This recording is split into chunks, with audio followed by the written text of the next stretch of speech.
আসসালামু আলাইকুম ওয়া রাহমাতুল্লাহ। উলামা হযরত, মাশায়েখে এজাম, সম্মানিত দ্বীনী বন্ধুগণ, সাংবাদিক ভাইয়েরা, আপনারা কেমন আছেন সবাই? এই আওয়াজ সম্ভবত পর্দার আড়ালে মা এবং বোনদের কানেও যাচ্ছে। আমার একটু আগে যিনি আপনাদের সামনে গুরুত্বপূর্ণ বক্তব্য রাখলেন, তিনি বয়সে একজন যুবক, কর্মে একজন যোদ্ধা এবং তার স্বভাবে একজন বিপ্লবী। সেই মানুষটার পরে একটা বয়স্ক মানুষ কি বলবে আপনাদেরকে? তবে না, আমি এটা বলতে পারি, বয়সে তার মতো যুবক না হলেও তার চাইতে আমি বড় যুবক, আলহামদুলিল্লাহ। হয়তো আমার কণ্ঠ তার মতো মজবুত হবে না, কিন্তু আমার দিলের ভিতরের যে কণ্ঠ, এটা তার চাইতে দুর্বল হবে না ইনশাআল্লাহ। আলহামদুলিল্লাহি রাব্বিল আলামিন, ওয়াসসালাতু ওয়াসসালামু আলা রাসূলিহিল কারীম ওয়া আলা আলিহি ওয়া সাহবিহি ওয়া আহলি বাইতি আজমাইন। সদরে মুহতারাম, উলামা হযরত, দ্বীনী বন্ধুগণ, সাংবাদিক ভাইয়েরা, পর্দার আড়ালের অতি সম্মানিতা মা এবং বোনেরা, আল্লাহ তাবারক ওয়া তাআলার শুকরিয়া আদায় করছি যে আল্লাহ তাআলা দিনের একটা বরকতময় মারকাজে, আজকের একটা বরকতময় মাহফিলে আপনাদের সাথে আমার মতো একজন গুনাহগারকে আল্লাহ তাআলা শামিল হওয়ার তৌফিক দিয়েছেন। আলহামদুলিল্লাহি রাব্বিল আলামিন। আমার সম্মানিত ভাই যে বক্তব্য রেখেছেন, আমার বক্তব্য ওঠাই, এর বাইরে তেমন কিছু নেই। কারণ কোরআনে এক, আল্লাহ তাআলাও এক, নবীও আমাদের এক, পথও আমাদের একটা, এবং সবাইকে গিয়ে আল্লাহ দরবারে দাঁড়াতে হবে। তারপরে একটা ঠিকানা যেটা পাই, ওটাও আমাদের সকলের কমন চাওয়া, আল্লাহর জান্নাত। কাজেই কথার কোনো ভিন্নতা এখানে থাকবে না ইনশাআল্লাহ। এই বাংলাদেশ আমাদের প্রিয় জন্মভূমি, আল্লাহ তাআলার দান। পৃথিবীর কিছু দেশ আল্লাহ তাআলা আমাকে ঘুরানোর তৌফিক দিয়েছেন। এমন বরকতময় দেশ পৃথিবীতে খুব কমই আছে, যে দেশের মাটির উপর সবুজ, মাটির নিচে অফুরন্ত খনিজ সম্পদ এবং অন্যান্য মূল্যবান সম্পদ, পানিতে সম্পদে ভরা, পানির নিচে সম্পদে ভরা। শুধু একটা সম্পদের অভাবে আমাদের দেশ হামাগুড়ি খাচ্ছে। সেই সম্পদটা হলো অতীতে যারা দেশ শাসন করেছেন তাদের চারিত্রিক সম্পদের অভাব। যখনই তারা দেশ সেবার সুযোগ পেয়েছেন, তখন দেশের জনগণের সেবক না হয়ে তারা মালিকে পরিণত হয়েছেন।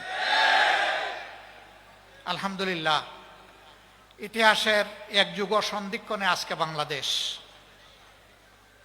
আগামীতে নির্বাচন হবে, আমি নির্বাচন নিয়ে বেশি কথা বলব না। আমি আল্লাহ তাআলার কালামের একটা অংশ আপনাদেরকে স্মরণ করিয়ে সালাম দিয়ে বিদায় নিব ইনশাআল্লাহ। আল্লাহ রাব্বুল আলামিন কালামে হাকিম ধীরে ধীরে নাজিল করেছেন তার নবীর উপরে। সর্বশেষ আয়াতটি নাজিল হয়েছে হিজ্জাতুল বিদায় আইয়ামে তাশরিকের সময় মিনার ময়দানে। সেই আয়াতের একটা গুরুত্বপূর্ণ অংশ, সারাটা না। আউযু বিল্লাহি মিনাশ শাইতানির রাজিম। আল ইয়াওমা আকমালতু লাকুম দীনাকুম ওয়া আতমামতু আলাইকুম নি'মাতি ওয়া রাদিতু লাকুমুল ইসলাম দীনা। সাদাকাল্লাহুল মাওলানাল আযীম। আল্লাহ তাআলা তার নবীর মাধ্যমে বিশ্ববাসীকে বলে দিলেন যে আজকের এই দিনে তোমাদের জন্য আমি তোমাদের সংবিধান, জীবন চলার পাথেও দিন আমি পরিপূর্ণ করে দিলাম। বলেন সুবহানাল্লাহ। ও আতমামতু আলাইকুম নি'মাতি, আর আমি স্রষ্টা প্রভুর পক্ষ থেকে তোমাদের জন্য যত নিয়ামত, এই নিয়ামতের এইটাকেই জুরিয়া বানাই দিলাম। এর বাইরে কোনো নিয়ামত তালাশ করলে কোথাও পাওয়া যাবে না। এর বাইরে যা তালাশ করবা সেটা নিয়ামত হবে না, সেইটা হবে লানত। এইটাকে বাদ দিয়ে যদি কিছু তালাশ করো, ওয়া রাদিতু লাকুমুল ইসলাম দীনা।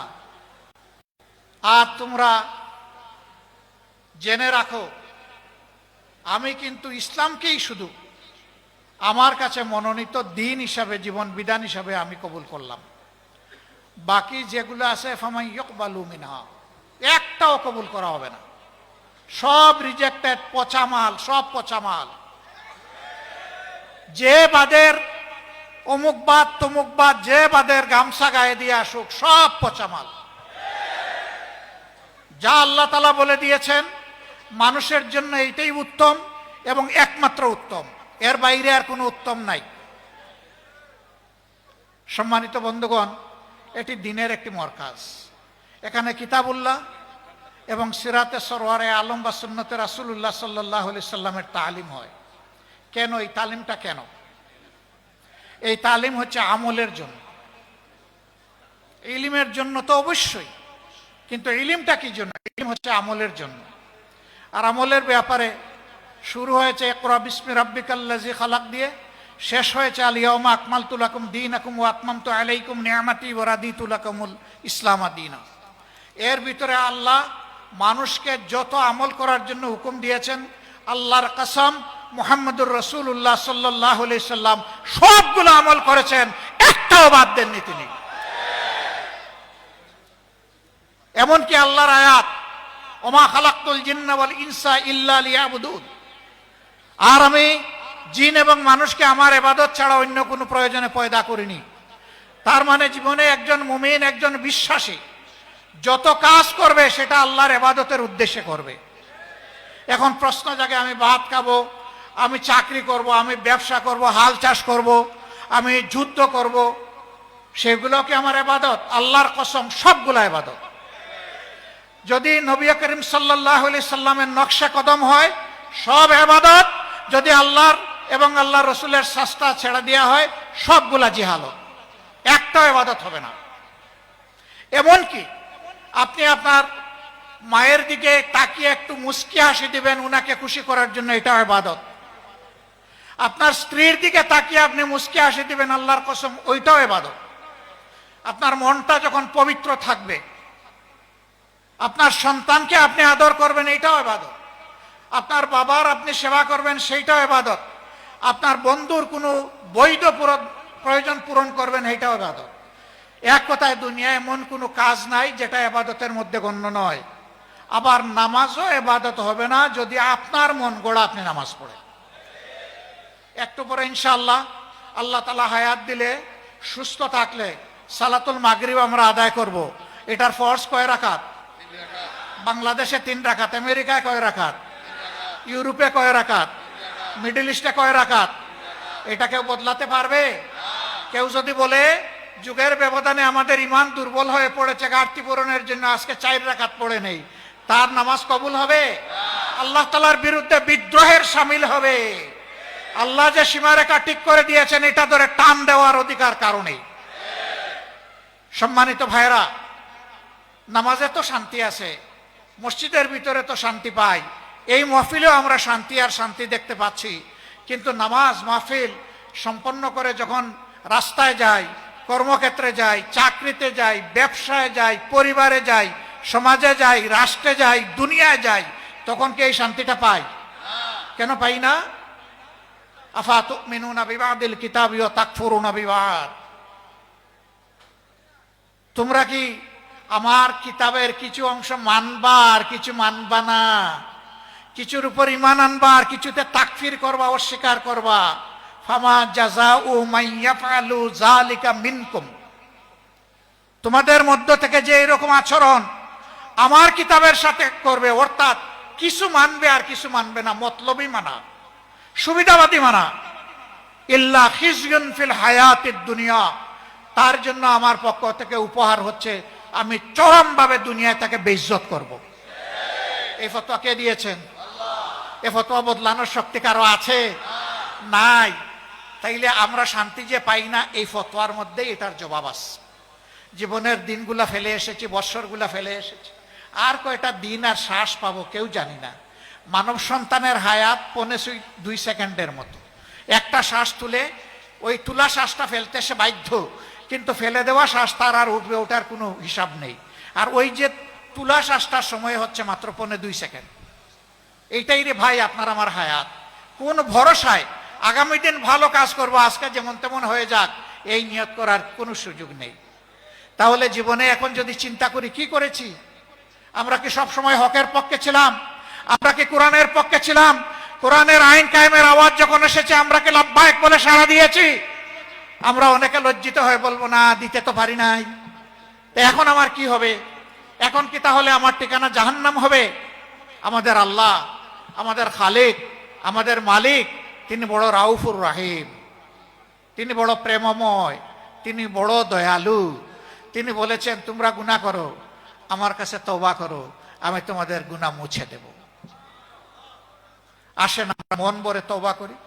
ফেলে আসা দিনগুলোতে আল্লাহর সাথে যত নাফরমানি করেছি, আল্লাহর কালামের সাথে যত নাফরমানি করেছি, রাসূল মকবুল সাল্লাল্লাহু আলাইহি ওয়াসাল্লাম এবং সাহাবায়ে কেরাম রিদওয়ানুল্লাহি তাআলা আলাইহিম আজমাইনের রেখে যাওয়া আমানতের সাথে আমরা যত উল্টাপাল্টা কাজ করেছি, সবগুলোর জন্য আমরা একসাথে আল্লাহর দরবারে হৃদয় বিগলিত চিত্তে আমরা তওবা করি। আল্লাহ তাআলা হুয়া তাওয়াবুর রাহিম, হুয়া গফুরুর রাহিম, তিনি তওবাও কবুল করেন, মেহেরবানি করেন। সেই আল্লাহ, নবী বলছেন মানুষ যদি ভুল করে আল্লাহর কাছে তওবা না করত, আল্লাহ আরেকটা জাত পয়দা করতেন যারা ভুলও করতো তওবাও করতো। সুবহানাল্লাহ, এত ভালোবাসেন আল্লাহ তওবাকে। অতীত জীবনে হে রাব্বুল আলামিন আমরা অনেক ভুল করে ফেলেছি, আমাদের উপর অর্পিত দায়িত্ব আমরা পালন করি নাই, কিছু বুঝেও পালন করি নাই, কিছু না বুঝেও পালন করি নাই।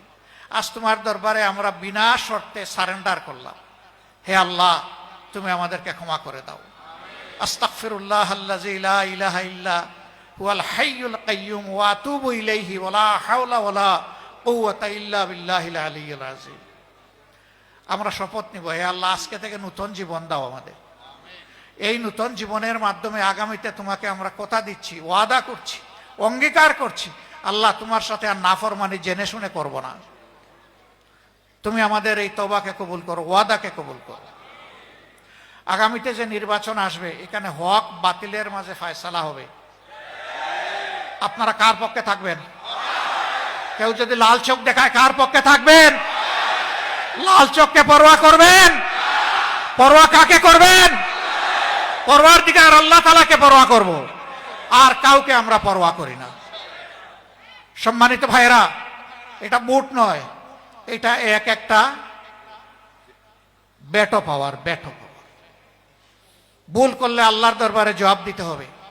বিবেকের আলোকে ভোটটা দিবেন, হকের পক্ষে থাকবেন, দুর্নীতির বিরুদ্ধে অবস্থান নেবেন, দিনের পক্ষে অবস্থান নেবেন, আল্লাহর কালামের জন্য যারা সংগঠিত হবে তাদের পক্ষে অবস্থান নেবেন, তাদের জন্য দোয়া করবেন, তাদের পাশে থাকবেন। আমরা একসাথে লড়াই করব ইনশাআল্লাহ, আল্লাহর রাজ কায়েম করার জন্য, দুর্নীতিমুক্ত বাংলাদেশ গড়ার জন্য। আমরা কারো সাথে আপোষ করব না। ওই বাংলাদেশ না গড়া পর্যন্ত আমরা থামবো না ইনশাআল্লাহ। আমাদের জন্য শুধু দোয়া করবেন, শয়তান যেন আমাদের মধ্যে কোনো বিভ্রান্তি সৃষ্টি করতে না পারে, শয়তান যেন লজ্জিত হয়ে পরাজিত হয়ে পালিয়ে যায়, মুমিনদের জন্য বিজয় হয়। আল্লাহর কসম, আমরা কোনো দলের বিজয় চাই না, আমরা আল্লাহ তাআলার দ্বীনের বিজয় চাই, আমরা জনগণের বিজয় চাই। এই মুসলিম জনগণ আর জালিমের হাতে নিষ্পেষিত হোক। হে আল্লাহ, তুমি এই বিপদ থেকে এই জাতিকে তুমি রক্ষা করো এবং জুলুমের বিরুদ্ধে দাঁড়ানোর তৌফিক তুমি দান করো।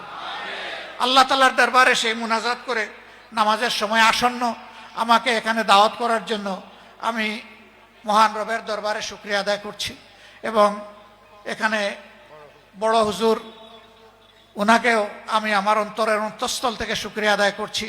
উনি যে মায়াবী দাওয়াত আমাকে দিয়েছিলেন, আজকেই জালকাঠিতে আমার এইরকম আরেকটা দাওয়াত ছিল, কিন্তু আমি কোনো অবস্থাতে ওনার এই দাওয়াতকে অগ্রাহ্য করার কোনো দুঃসাহস আমি দেখাতে পারিনি। আমি মহান আল্লাহর পর ভরসা করে চেষ্টা করেছি এখানে এসে হাজির হওয়ার। নিশ্চয়ই আপনাদের কোনো হক আমি আদায় করতে পারিনি, আমাকে ক্ষমা করবেন। আমার জন্য একটা দোয়া করবেন, একটা দোয়া চাইবো আপনাদের কাছে। আমি আল্লাহর জন্য, আল্লাহর দিনের জন্য রক্তমাখা চাদর নিয়ে শহীদ হয়ে আল্লাহর দরবারে হাজির রাখতে চাই। জীবন তো একটা, জীবন তো দুইটা পাবো না, আর এই মৌত হচ্ছে সবচেয়ে লোভনীয় মৌত। এই রক্তের চাদর গায়ে দিয়ে ইয়ামুত তাগাবুনে, হার জিতের দিনে মহান রবের দরবারে দাঁড়াতে চাই। একটুখানি দোয়া করবেন আপনারা। ইনশাল্লাহটা বড় দুর্বল হয়ে গেল। জাযাকুমুল্লাহু খায়রান, বারাকাল্লাহু ফি হায়াতিকুম। আসসালামু আলাইকুম ওয়া রাহমাতুল্লাহি ওয়া বারাকাতুহু।